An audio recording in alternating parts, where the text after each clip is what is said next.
അപ്പൊ നമ്മൾ കാത്തിരുന്ന് നമ്മളെ ക്രിസ്മസ് എക്സാമിന്റെ ടൈം ടേബിൾ വന്നെത്തിയിരിക്കുകയാണ്. നമുക്ക് 15-ാം തീയതിയാണ് നമ്മൾ എല്ലാവരും പ്രെഡിക്ട് ചെയ്ത പോലെ തന്നെ 15-ാം തീയതി തന്നെ നമ്മുടെ ക്രിസ്മസ് എക്സാം സ്റ്റാർട്ട് ചെയ്യും. അതോടൊപ്പം തന്നെ കുറെ സർപ്രൈസുകൾ നിങ്ങൾക്ക് വേണ്ടി വെയിറ്റ് ചെയ്യുന്നുണ്ട് ടൈം ടേബിളിൽ. നമുക്ക് എന്താണെന്ന് നോക്കാം അല്ലെ. അപ്പൊ മിസ് നമ്മുടെ ഫസ്റ്റ് എക്സാം എന്താണ്? ഫസ്റ്റ് എക്സാം വരുന്നത് നമ്മളെ പാർട്ട് 2 ലാംഗ്വേജ് ആണ്. നമ്മൾ ഹിന്ദി മലയാളം പോലുള്ള വിഷയങ്ങളാണ് ഫസ്റ്റ് നിങ്ങൾക്ക് വരുന്ന എക്സാം.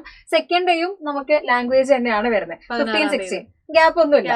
അതെനിക്കൊന്നും കുഴപ്പമുണ്ടാവില്ല. കാരണം പാർട്ട് 2 ലാംഗ്വേജും പാർട്ട് 1 ഇംഗ്ലീഷും ഒക്കെ നിങ്ങൾക്ക് അധികം ഈസി ആയിട്ട് തോന്നാൻ സാധ്യതയുണ്ട്. അതിനുശേഷം നമുക്ക് 17th വരുന്നത് ബിസിനസ് സ്റ്റഡീസ് ആണ് അല്ലെ. നമുക്ക് ആകെ പഠിക്കാൻ ഒരു ദിവസം പോലും അവിടെ ഗ്യാപ്പ് ഇല്ല. 17-ാം തീയതി എപ്പോഴാണ്? ഉച്ചയ്ക്ക് ശേഷമാണ് നിങ്ങൾക്ക് എക്സാം. നിങ്ങളുടെ എല്ലാ ദിവസവും ഉച്ചയ്ക്ക് ശേഷം തന്നെയാണ്. ഓക്കെ, അത് കഴിഞ്ഞിട്ട് നെക്സ്റ്റ് വരുന്നതാണ് നമ്മളെ അക്കൗണ്ടൻസി ആണ് വരുന്നത്. നമ്മള് 18-ാം തീയതി അക്കൗണ്ടൻസി ആണ് നമുക്ക് വരുന്നത്. 18th അവിടെയും ഗ്യാപ്പ് ഒന്നുമില്ല. ബിസിനസ് സ്റ്റഡീസ് കഴിഞ്ഞു, 18-ാം തീയതി അക്കൗണ്ടൻസി വരുന്നു, 19-നാണെങ്കിൽ അവിടെയും ഗ്യാപ്പ് ഇല്ല. എക്കണോമിക്സ്. ഓക്കെ, അവിടെ തീരെ നമ്മുടെ കോർ സബ്ജക്ട് തമ്മിൽ ഒരു ഗ്യാപ്പും ഇല്ല. അപ്പൊ നിങ്ങൾ ശ്രദ്ധിക്കണം, പഠിക്കണം കൃത്യമായിട്ട്. നിങ്ങൾ ഇപ്പൊ തന്നെ പഠിച്ചു തുടങ്ങിയാൽ മാത്രമേ അപ്പൊ നിങ്ങൾക്ക് ഒരു റഷ് ഒഴിവാക്കാൻ വേണ്ടി പറ്റുള്ളൂ. തീർച്ചയായും. അതിനുശേഷം 20th നമുക്കുള്ളത് ഓപ്ഷണൽ സബ്ജക്ട് ആയിട്ടുള്ള മാത്സ് ആണ്. ഓക്കെ, അത് കഴിഞ്ഞ് 21 22 അത് കഴിഞ്ഞിട്ട് ഗ്യാപ്പ് വരുന്നുണ്ട്. നമുക്ക് 21st സൺഡേ ആണ്, സൺഡേ ഹോളിഡേ ആണ്. ആൻഡ് 22nd മൺഡേ നമുക്ക് എക്സാം ഇല്ല, കൊമേഴ്സുകാർക്കില്ല. ആൻഡ് 23rd നമുക്ക് കമ്പ്യൂട്ടർ ആപ്ലിക്കേഷനും അതേപോലെ പൊളിറ്റിക്കൽ സയൻസും വരുന്നത്.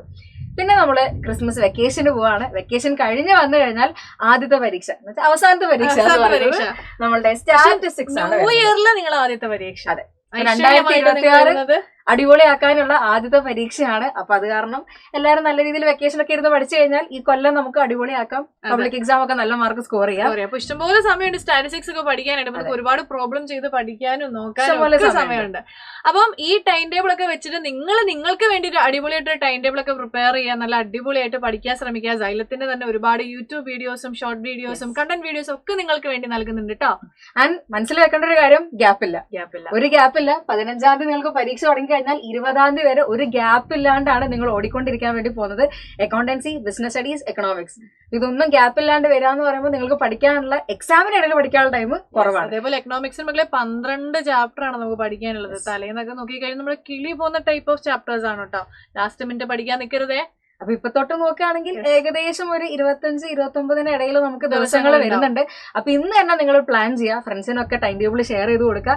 ഇന്ന് തന്നെ നിങ്ങളുടെ ആ ഒരു ടൈം ടേബിൾ ഒക്കെ പ്രിപ്പയർ ചെയ്ത് എങ്ങനെയാണ് നിങ്ങൾ പ്രിപ്പറേഷൻ വേണ്ടത് എന്നുള്ളതിനെ പറ്റി കൃത്യമായിട്ടുള്ളൊരു ഐഡിയ സെറ്റ് ആക്കി വെച്ചോളാം. ഓക്കെ, അപ്പൊ എല്ലാവർക്കും ക്രിസ്മസ് എക്സാമിലേക്ക് ഓൾ ദി ബെസ്റ്റ്.